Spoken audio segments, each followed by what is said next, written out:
திரு அண்ணாமலை அவர்கள் சாட்டை எடுத்து தன்னை அடிச்சுக்கிட்டாரு, தன்னை வருத்திக்கிட்டார். காந்திஜி அதை பண்ணிட்டு இருப்பார். இந்த ஆங்கிலேயரை எதிர்க்கணும் அப்படின்னா உண்ணாவிரதம், தன்னை வருத்திப்பது, சட்டை போடாமல் இருப்பது, ஃபாஸ்ட் அண்டில் டெத்து, அந்த மாதிரி ப்ரெஷர் டாக்டிக்ஸ் எல்லாம் யூஸ் பண்ணுவார். ஆனால் திரு அண்ணாமலை அவர்கள் பண்ணது இன்னைக்கு எல்லாருக்கும் சரி அப்படின்னு புரிய ஆரம்பிச்சிச்சு. காரணம் என்னன்னா, ஒரு பெரிய கவன ஈர்ப்பு இந்த விஷயத்துக்கு தேவை. எத்தனை நாளையா இப்படியே நடந்துகிட்டு இருக்கோம்? பெண்களுக்கு அண்ணா யூனிவர்சிட்டிங்கிறது அந்த பெண்ணோட சேஃப் ஜோன்.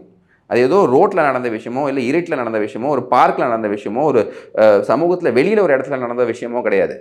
அந்த பெண்மணி படிக்கிறதுக்கு இருக்கக்கூடிய அவங்களோட சேஃப் ஜோனில் இது நடந்திருக்கு. அப்போ இது எல்லாத்தையும் நம்ம கேள்வி கேட்காம, ஓகே இதுக்கு ஒரு கண்டன அறிக்கை விட்டோம், நீ ஒரு கண்டன அறிக்கை விடு, அடுத்த இஷ்யூக்கு போயிடலாம் அப்படின்னு இல்லாமல், இந்த பர்டிகுலர் விஷயத்தில் எல்லாரோட கவனமும் தேவை.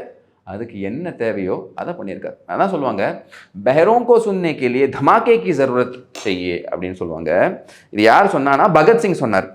பகத்சிங் என்ன பண்ணார் அப்படின்னா, அவர் போய் ஆங்கிலேயர்கிட்ட அரெஸ்ட் ஆகிறதுக்கு முன்னாடி சென்ட்ரல் லெஜிஸ்லேட்டிவ் அசம்பிளி, அதாவது இன்றைக்கி பார்லிமெண்ட்னு சொல்லும்போது சென்ட்ரல் லெஜிஸ்லேட்டிவ் அசம்பிளியில் கையில் ஒரு வெடிகுண்டு, இவங்கெல்லாம் ரெவல்யூஷனரிஸ்னால, போராளிகள்னால இவங்களுக்கு வெடிகுண்டு செய்ய தெரியும். அப்போ இவங்க என்ன பண்ணாங்கன்னா, வெடிகுண்டு செஞ்சுட்டு ஆளே இல்லாத இடத்த பார்த்து தூக்கி போட்டாங்க.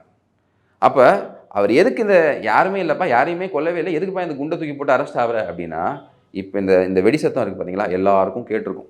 அப்போ எல்லாரும் என்ன விஷயம் நடந்திருக்கு, எதுக்காக பகத்சிங் அரெஸ்ட் ஆகிறாரு, எதுக்கு தன்னைத்தானே கொண்டு போய் அவர் சரண்டர் பண்ணிக்கிறாரு, அதுவும் இப்படி நூதனமான ஒரு முறையில் போய் சரண்டர் பண்ணிக்கிறாரு அப்படிங்கிற கேள்வி வரும்.